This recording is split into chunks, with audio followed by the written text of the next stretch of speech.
Assalamualaikum warahmatullahi wabarakatuh. Innal hamdalillah nahmaduhu wa nasta'inuhu wa nastaghfiruh wa na'udzu billahi min syururi anfusina wa min sayyiati a'malina. May yahdihillahu fala mudilla lahu wa may yudlil fala hadiya lahu. Allahumma shalli wa sallim wa barik ala Muhammad wa ala alihi wa ashabihi wa man tabi'ahum bi ihsanin ila yaumiddin. Hamba Allah, jamaah Balai An-Nur yang dimuliakan oleh Allah. Tadi memang cuacanya gelap gulita, hujan. Saya ragu tadi tidak datang. Itu mungkin dari datang. Tapi saya lihat di sini juga terpikir walaupun hujan tetap ada jamaah, ya, walaupun nggak banyak. Maka saya putuskan tadi tetap datang. Bagaimanapun juga, ya saya usahakan datang. Hamba Allah, pada malam ini telah masuk bab yang baru, babud dilalah ala khairin wa du'ai ila hudan aw dalalah. Nah, artinya bab dalil-dalil tentang kebaikan dan ajakan kepada hudan, petunjuk, aw dalalah, atau ajakan kepada kesesatan. Ya. Ini bab yang ke-20. Ya. Qala ta'ala, Allah berfirman, wad'u ila rabbika, serulah ke jalan Tuhanmu. Ya. Ayat ini mirip dengan ayat surat An-Nahl ayat 125. Tapi ayat ini surah Al-Qasas ayat 87. Qala ta'ala, kemudian Allah berfirman, ud'u ila sabili rabbika bil hikmah. Ya, serulah kepada jalan Tuhanmu bil hikmah, dengan hikmah. Wal mau'izati hasanah, dan dengan pelajaran yang baik. Ya. Dan ayat ini sebenarnya adalah lanjutannya, wajadilhum billati hiya ahsan, dan berdebatlah mereka dengan cara yang baik. Tapi dalam kitab ini cuma sampai wal mau'izati hasanah. Hamba Allah, kita berikan syarah sedikit mengenai ayat ini. Ya, ud'u ila sabili rabbika bil hikmah. Serulah ke jalan Tuhanmu dengan hikmah. Jadi perlu diketahui, surat An-Nahl ayat 125 ini adalah salah satu ayat tentang dakwah. Ya, ada dua, ya. Ada dua ayat yang sangat terkenal dalam dakwah. Yang pertama surat Ali Imran ayat 104, bagaimana bunyinya? Wal takum minkum ummatu yad'una ilal khair wa ya'muruna bil ma'ruf wa yanhauna 'anil munkar wa ulaika humul muflihun. Yang kedua ayat ini, surat An-Nahl ayat 125. Ud'u ila sabili rabbika bil hikmah wal mau'izati hasanah wajadilhum billati hiya ahsan. Kandungannya agak berbeda. Kalau wal takum minkum ini, ya, di antaranya kandungannya bahwa berdakwah ini, ya, itu fardu kifayah. Fardu kifayah. Tapi dalam hadis-hadis ayat-ayat yang lain bisa dikatakan bahwa berdakwah itu ada yang fardu ain.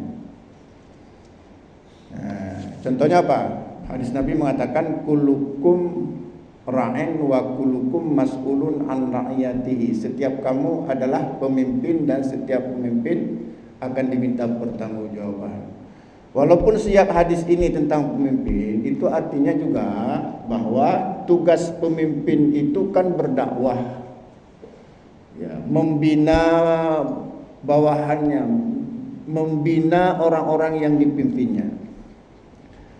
Sementara dalam surat wal takum minkum hukumnya apa? Fardu kifayah. Karena wal takum minkum ummatu yad'una ilal khair. Hendaklah ada sekelompok umat. Berarti tidak semuanya. Ya, tidak semuanya. Ya. Wal takum minkum ummatu yad'una ilal khair dan seterusnya. Nah, pada pertemuan ini kita akan bahas, ya. Oh, kemudian ayat surat An-Nahl ayat 125 ini, ya, di antara kandungannya adalah metode dakwah. Nah, kita lihat Allah berfirman, "Ud'u ila sabili rabbika bil hikmah." Serulah ke jalan Tuhanmu dengan hikmah. Apa maksud dengan hikmah? Ya. Para ulama di antaranya Ibnu Taimiyah dan lain-lainnya banyak membahas tentang hikmah ini dalam berdakwah, dan juga Ibnu Qayyim dan lain-lainnya, ya, dan banyak para ulama membahas, ya, bahwa dikatakan hikmah ini, berdakwah dengan hikmah, ada beberapa kandungan di dalamnya. Yang pertama dikatakan hikmah adalah membuka hati. Membuka hati. Jadi berdakwah pertama sekali kita buka hati seseorang. Membuka hati. Kenapa? Karena kalau hatinya tertutup, kita teriak-teriak pun di muka dia, atau dia mendengar azan, mik toa tu ditaruh di kupingnya, makin enak tidur dia. Kenapa? Karena hatinya tertutup. Ya. Jadi yang pertama dakwah bil hikmah itu adalah membuka hati. Ya. Bagaimana cara membuka hati? Contoh begini, misalnya ada orang sedang main judi, ya, sedang main judi. Datang kita berdakwah kepadanya. Kita katakan apa? Judi itu haram. Kira-kira apa yang terjadi? Terbuka pintu hatinya. Dia tetap main judi, kita masuk rumah sakit. Nah, kenapa hatinya tertutup? Nah, pertanyaannya, kenapa hatinya tertutup? Kenapa? Karena maksiat. Karena maksiat. Jadi yang membuat hati seseorang tertutup itu karena berbuat dosa. Jadi kita nggak bisa datang ke tempat orang main judi, kita katakan main judi itu haram, itu nggak mempan sama dia. Atau orang sedang berzina, kita katakan zina itu haram, hanautan. Atau orang sedang mabuk, kita katakan mabuk itu haram, nggak mempan. Kenapa? Hatinya sedang tertutup rapat itu. Dengan apa tertutup rapat? Dengan maksiat. Jadi kalau merubah kemungkaran, menghadapi orang maksiat itu bukan dengan membuka hati. Kalau ingin kita pergi langsung ke tempatnya, itu mesti dengan kekuatan. Paham ya? Itu mesti dengan kekuatan. Man ra'a minkum mungkaran falyughayyiru biyadihi. Jika kamu melihat kemungkaran, maka cegahlah dengan tangan.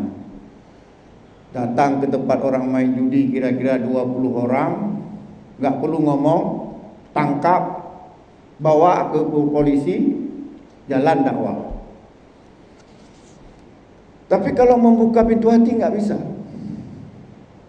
Gak bisa kita berdakwah kepada orang yang sedang bermaksiat dengan cara membuka pintu hati, gak bisa. Kalau kita ingin berdakwah kepada orang yang sedang berbuat maksiat, itu mesti dengan kekuatan. Nah, Makanya kenapa kita panggil polisi? Ketika ada orang main judi, kenapa kita panggil polisi? Karena itu kekuatan. Terus caranya bagaimana untuk membuka pintu hati? Ya, tunggu misalnya kita tunggu orang yang sedang bermain judi itu salat Idul Fitri. Kenapa salat Idul Fitri? Kenapa? Karena setahu saya sebangsat-bangsat orang ya, sekaplat-kaplat orang, artinya dia katakanlah ada orang enggak pernah salat tapi salat Idul Fitri datang dia. Ya. Salat Idul Fitri itu datang. Nah, ketika orang main judi tadi sedang selesai salat Idul Fitri, coba datangi, coba bilang, "Bang, alhamdulillah don ka salat, sudah salat alhamdulillah. Cuma don ibale mentong nang main judi."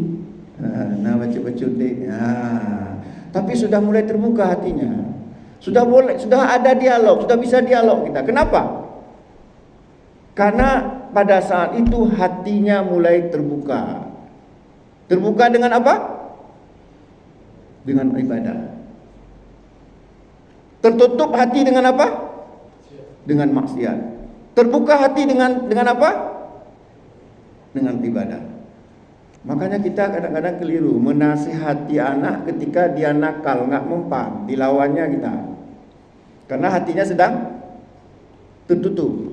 Bagaimana caranya? Suruh ngaji dia dulu. Suruh salat, habis ngaji baru kita nasihati. Nah, anakku sayang, kamu jangan merokok ya sayang. Nanti kamu sakit. Lebih mudah dia menerima daripada kita menasihati dia sedang merokok, marah dia. Nah, jadi hikmah itu yang pertama apa? Membuka pintu hati. Membuka pintu hati. Bagaimana cara kita membuka pintu hati? Ya. Caranya bagaimana? Kapan pintu hati itu terbuka? Ketika seseorang sedang beribadah. Ya. Hikmah. Yang kedua kata para ulama, dikatakan hikmah itu bil hikmah adalah dalam berdakwah kita memperhatikan manfaat dan mafsadatnya. Sehingga ada yang mengartikan hikmah itu kebijaksanaan. Artinya kita bijaksana dalam berdakwah. Kita memperhatikan manfaat dan mafsadatnya. Contoh tadi ya. Ketika ada orang main judi, berapa orang main judi? Biasanya 4 orang. Ya. Terus kita ingin berdakwah, kita sendiri ingin berdakwah, aku pergi tempat orang main judi. Lebih banyak manfaatnya atau mudaratnya? Lebih banyak mudaratnya, maka enggak boleh berdakwah. Karena kalau kita lakukan dakwah seperti itu, orang main judi 4 orang, kita datang hanya sendiri, dakwah apa? Berjudi tidak hilang, orang main judi tetap main, kita yang kena pukul. Begitu bagaimana juga? Nah, dengan kita memperhatikan manfaat dan mafsadatnya, kalau dia main judi, mereka main judi 4 orang, kita harus cari orang 10 orang. 10 orang. Baru kemudian dakwah berjalan. Itu dengan hikmah. Yang ketiga, dikatakan berdakwah dengan hikmah adalah tidak boleh kita mencampur adukkan antara hak dengan yang batil. Tidak boleh kita mencampur adukkan antara hak dengan yang batil. Apa ayatnya? Wala talbisul haqqa bil batil. Jangan kamu campur adukkan antara hak dengan yang batil. Contoh misalnya, saya ingin masuk politik. Saya apa tadi? Enggak cocok lah ya, enggak usah politik ya. Atau saya ingin pacaran untuk merubah si perempuan itu agar mau pakai jilbab misalnya. Ya. Saya pacarin dia, tujuan saya apa? Menasihati dia. Boleh nggak? Nggak boleh. Karena itu bercampur antara hak dengan yang batil. Wala talbisul haqqa bil batil. Jangan kamu campur adukan antara hak dengan yang batil. Enggak boleh dalam berdakwah kita menghalalkan segala cara untuk dakwah. Nah, ya. Itu bil hikmah. Tidak boleh mencampur adukan antara hak dengan yang batil. Kemudian yang keempat, dikatakan dakwah bil hikmah tadi, kita berdakwah bil hikmah.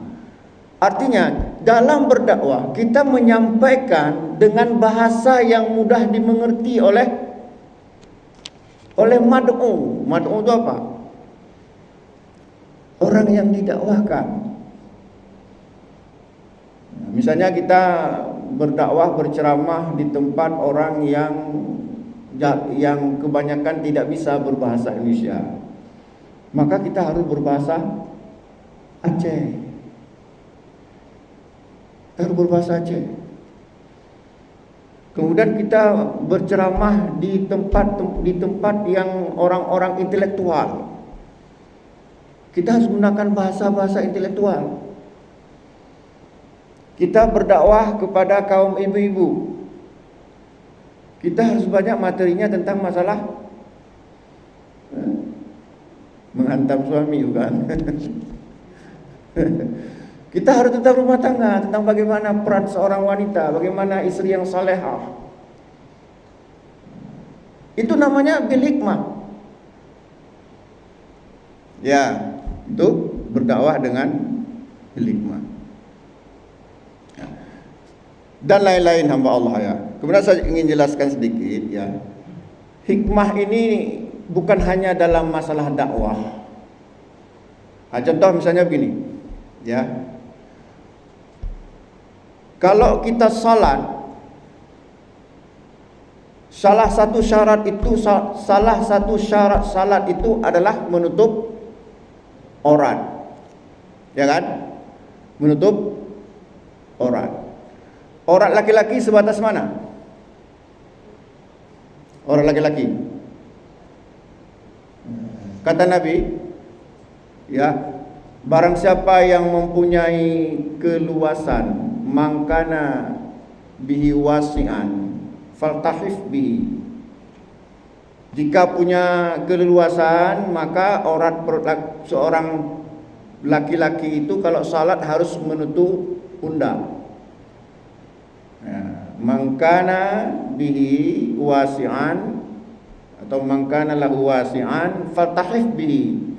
Jika ada keluasan maka harus menutup pundak. Wa in kana dhaiqan, tapi apabila sempit enggak punya apa-apa, fattazir bihi, maka cukup sekedar menutup aurat. Itu hukum. Tapi dalam hukum itu ada hikmah. Apa hikmahnya?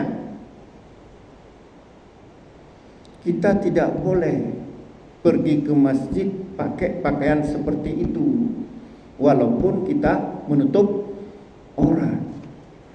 Kita tidak boleh salat di tempat-tempat publik dengan pakaian seperti itu. Misalnya boleh enggak misalnya kan? Kita salat hanya sekedar menutup aurat, pakai kain sarung. Kemudian kita salat di tempat publik seperti masjid atau manalah.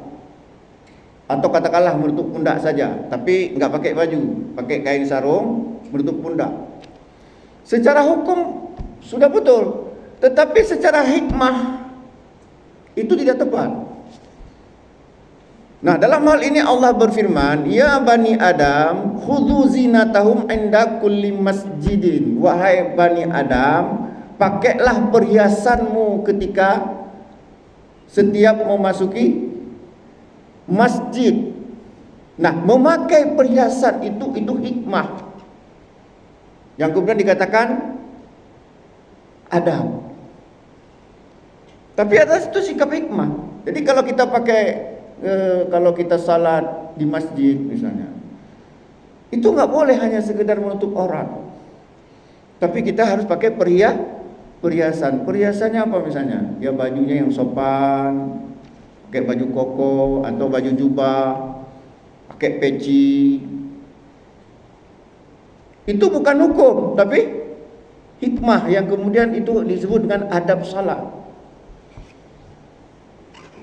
Ya, dan lain-lainnya. Ya, itulah hamba Allah. Jadi Allah berfirman, "Ud'u ila sabili rabbika bil hikmah."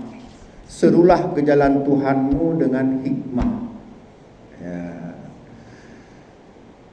Yang kedua, wal mau'izati hasanah, pelajaran yang baik.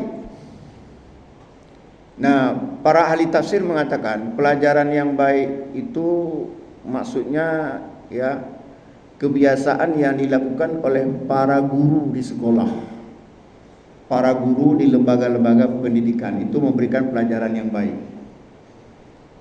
Pelajaran yang baik, mengajarkan ilmu. Nah, ilmu itu sendiri dalam hal pelajaran yang baik ada 5 hukumnya menuntut ilmu. Ya, jadi dalam memberi pelajaran yang baik kepada murid-murid kita di kelas misalnya atau di lembaga pendidikan, itu kita memberikan ilmu. Tapi memberikan ilmu ada 5 hukumnya. Yang pertama apa? Siapa tahu? Yang pertama hukumnya fardu ain. Apa dalilnya? Talabul ilmi faridatun ala kulli muslimin. Ya, menuntut ilmu wajib atas setiap muslim. Hadis dari sahabat Anas bin Malik riwayat Ibnu Majah. Apa tadi? Talabul ilmi faridatun ala kulli muslimin. Menuntut ilmu wajib bagi setiap muslim dan muslimah. Itu hukumnya fardu ain. Fardu ain. Maka kita memberikan pelajaran yang baik tentang fardu ain ini kepada siswa kita, kepada mahasiswa atau lain-lainnya. Dan dia seorang guru, mudaris. Jadi yang pertama fardu ain. Contoh ilmu seperti itu apa? Contoh menuntut ilmu fardu ain tentang akidah, tentang ibadah, ya kan? Apalagi dan lain-lainnya. Hukumnya fardu ain. Yang kedua fardu kifayah. Apa contohnya? Yang kedua fardu kifayah. Apa contohnya? Mengurus jenazah. Ya, mengurus jenazah itu fardu kifayah. Jadi ya, kalau ada orang meninggal, jika tidak ada orang yang mengurusnya, maka seluruh orang yang berada di sekitar tempat itu dikutuk oleh Allah dan hukumnya haram. Makanya ini hati-hati. Ini kadang-kadang kan ada orang meninggal karena dia enggak bayar tanah kuburan atau enggak bermasyarakat, enggak diurus. Nah, kalau ternyata betul-betul enggak diurus, dibiarkan begitu saja sampai berhari-hari, bahkan sampai membusuk, maka seluruh orang di kampung itu kena laknat oleh Allah. Karena itu hukumnya fardu kifayah. Yang benar urus dulu. Karena itu fardu kifayah, enggak ada hubungannya dengan uang. Enggak ada hubungannya dengan membayar tanah kuburan dan sebagainya. Urus dulu. Setelah selesai baru datang ke ahli baiknya. Ini sudah kita urus, tetapi yang meninggal ini tidak mau membayar uang kuburan. Nah, silakan sekarang kalau mau dibayarkan silakan. Tapi yang pertama kita urus dulu karena itu fardu kifayah. Contoh lain apa fardu kifayah?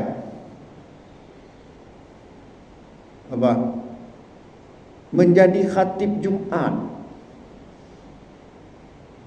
Itu fardu kifayah. Artinya kalau misalnya ada sebuah masjid, tiba-tiba khatibnya enggak datang, lantas pengurus masjid mengumumkan, ya, Assalamualaikum warahmatullahi wabarakatuh. Nyo hari Jumatnya kita enggak jadi Jumat karena khatib enggak datang. mari kita semuanya salat duhur saja. Itu kena laknat semua orang dalam masjid itu. Ya. Karena itu fardu kifayah. Ya, jadi ada dua. Jadi pertama fardu ain, yang kedua fardu kifayah. Yang ketiga hukumnya mubah. Apa contohnya? Nah, itu guru matematik, guru fisika, guru kimia, hukumnya mubah. Tapi mubah ini bisa lari yang keempat, sunat. Bagaimana kau bisa lari ke sunat? Nah, sekarang misalnya ada seorang guru, dia mengajarkan fisika, dia dapat gaji setiap bulan karena menjadi guru fisika, maka menerima gaji itu hukumnya mubah. Mengajar juga dia hukumnya mubah. Tapi kalau dia mengajar tidak semata-mata mengharapkan gaji, dia ingin mengajarkan muridnya agar paham tentang fisika, tentang kimia, dengan niat seperti itu, maka dia mendapat pahala, berubahlah dari mubah menjadi sunat. Ya, menjadi sunat. Nah, jadi ya tolong kalau yang guru-guru umum ya, jangan sedih dulu. Itu bisa mendapatkan pahala yang banyak apabila diniatkan bukan hanya sekedar mendapatkan gaji. Jadi fardu ain, fardu kifayah, terus mubah, sunat dan haram. Apa contoh menuntut ilmu haram hukumnya? Ilmu sihir. Ilmu sihir, apalagi? Nah, pokoknya ilmu-ilmu yang menyesatkan. Tetapi terkadang ada orang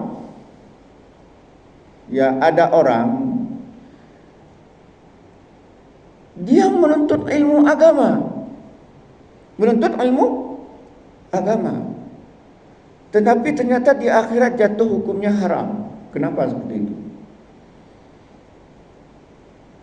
Dia menuntut ilmu agama, tapi ternyata di akhirat hukumnya haram. Kenapa? Karena ilmu agama yang dia tuntut itu ilmu yang sesat lagi menyesatkan.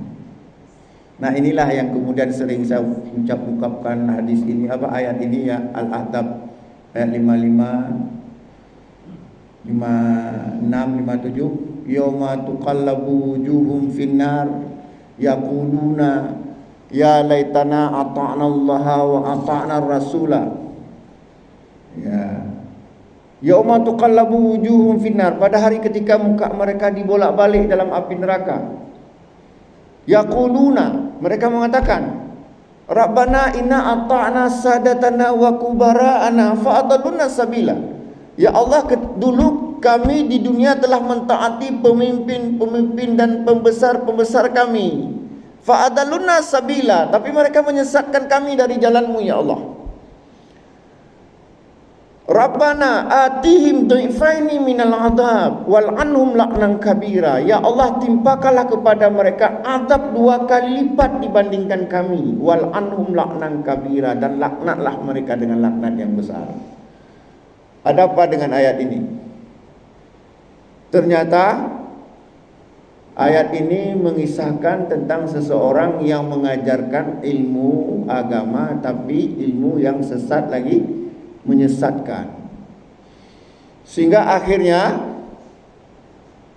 murid-muridnya semuanya masuk neraka, dan murid-muridnya protes, kami masuk neraka gara-gara guru kami, maka hari ini ya atihim dhifaini minal adab, timpakanlah kepada guru-guru kami azab 2 kali lipat, wal anhum la'nan kabira, dan laknatlah mereka dengan laknat yang besar. Nah, ini bahaya kita jadi guru tapi mengajarkan sesuatu yang tidak benar. Ya, seperti saya ini.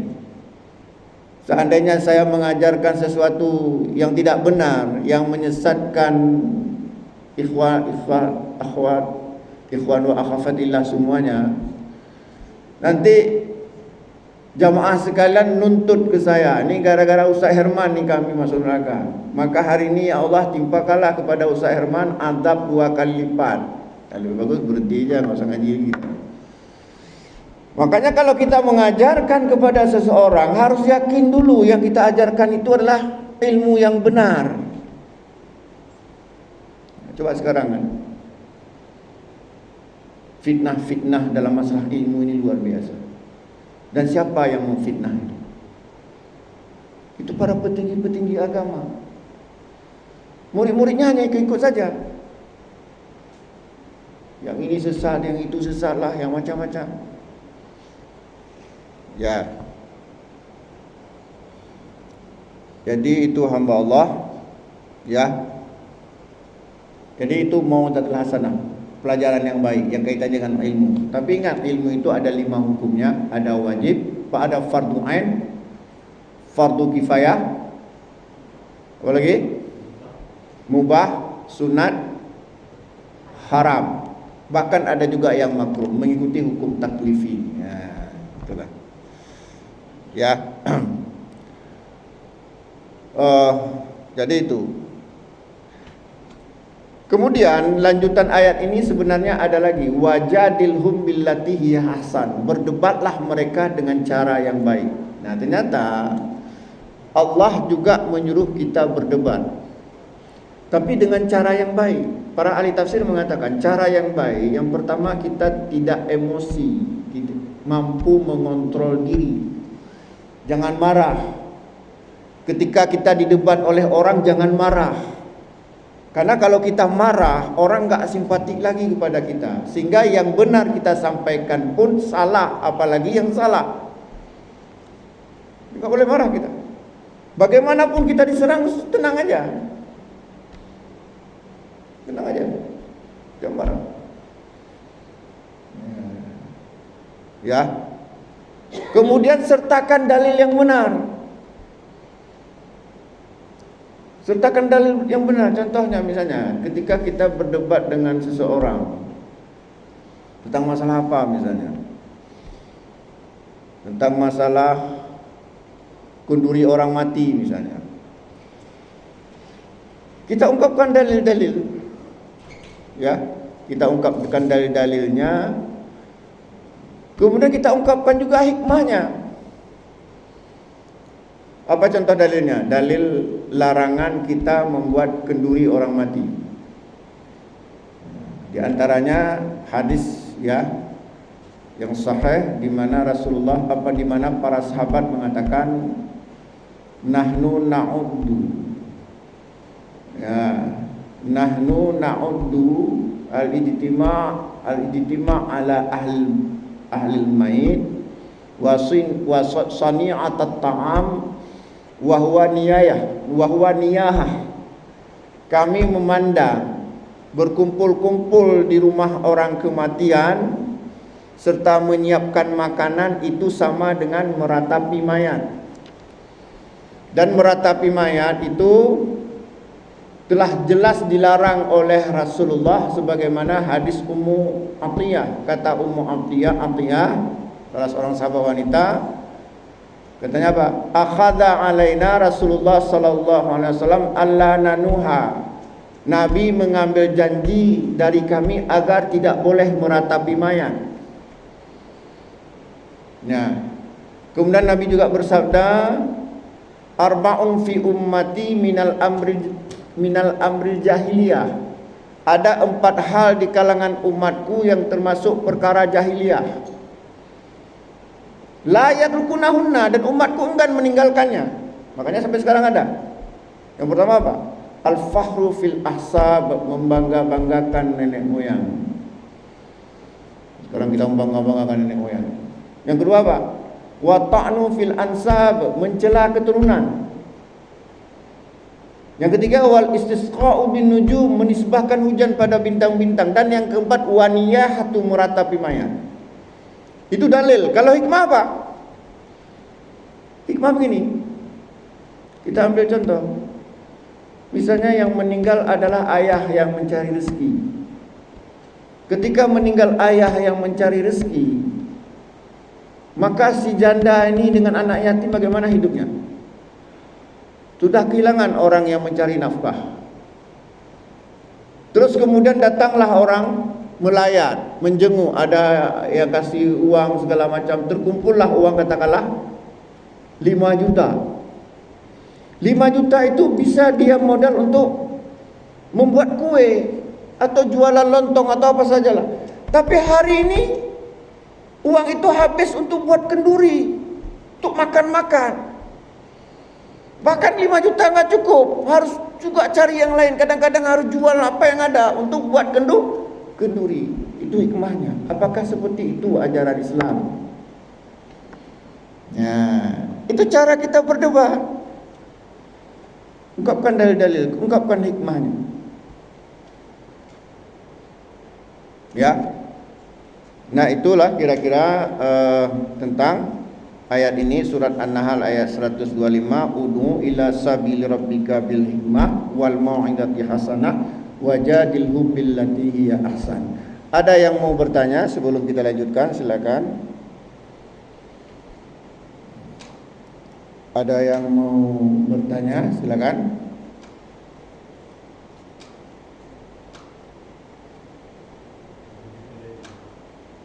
Ya. Dilanjut. Ya.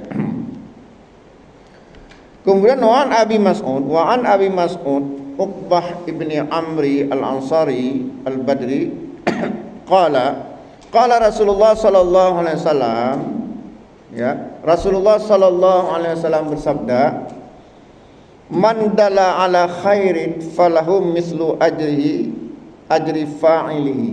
Nah, di sini telah disampaikan pada pertemuan yang lalu, man dalla ala khairin falahum mislu ajri fa'ilihi. Barang siapa yang menunjukkan satu kebaikan kepada orang lain, maka dia akan mendapatkan pahala sebagaimana orang yang mengamalkan tersebut.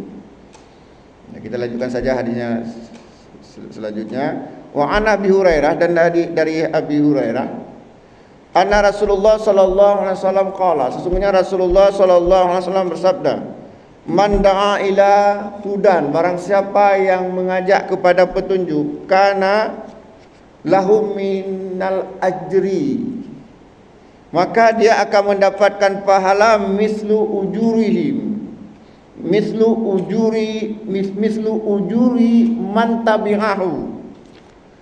Barang siapa yang mengajak kepada hidayah, kepada petunjuk, maka dia akan mendapatkan pahala sebagaimana pahala orang yang mengikutinya. La yanqusu dzalika min ujurihim syai'a, dan tidak dikurangi pahala orang-orang yang mengikutinya sedikit pun. Apa maksudnya ini? Begini, dalam urusan pahala, ya, berbeda dengan masalah harta yang kita alami di dunia. Kalau masalah harta yang kita alami di dunia ini, misalnya ada uang 1 juta, kalau ada 2 orang maka menjadi 500 satu orang. Kalau 4 masing-masing dapat 250. Tapi bagi Allah bukan seperti itu. Ketika kita menunjuk satu kebaikan kepada orang, kita ajarkan orang itu, man dalla ala khairin, barang siapa yang menunjuk satu kebaikan, ya, man dalla ala khairin, ya, barang siapa yang menunjuk satu kebaikan, ya, falahu mislu ajri fa'ili, maka dia akan mendapatkan pahala sebagaimana orang yang mengerjakan, tapi pahala orang yang mengerjakan tidak dikurangi. Paham ya? Nah, jadi barang siapa yang menyeru kepada hidayah, mengajarkan orang kepada hidayah, lantas orang itu beramal dengan hidayah yang kita serukan, maka orang tersebut mendapat pahala, kita juga mendapat pahala, tapi tidak dikurangi pahala orang yang melakukannya. Ya. Jadi man da'a ila hudan, barang siapa yang menyeru kepada hudan, kana minal ajri mislu ujuri man tabi'ahu. Maka dia akan mendapatkan pahala sebagaimana orang-orang yang melakukannya. Sudah azan ya? Ya. Jadi itulah kira-kira hamba Allah bahwa ya hitungan di sisi Allah seperti itu ya. Ketika kita mengajak orang kepada kebaikan, orang itu mendapat pahala, kita juga mendapat pahala, dan pahala orang yang mengerjakan tidak dikurangi sedikit pun. Mudah-mudahan ada manfaatnya. Aqulu biqauli hadza fastaghfiru innahu ghafurur rahim. Wassalamu alaikum warahmatullahi wabarakatuh.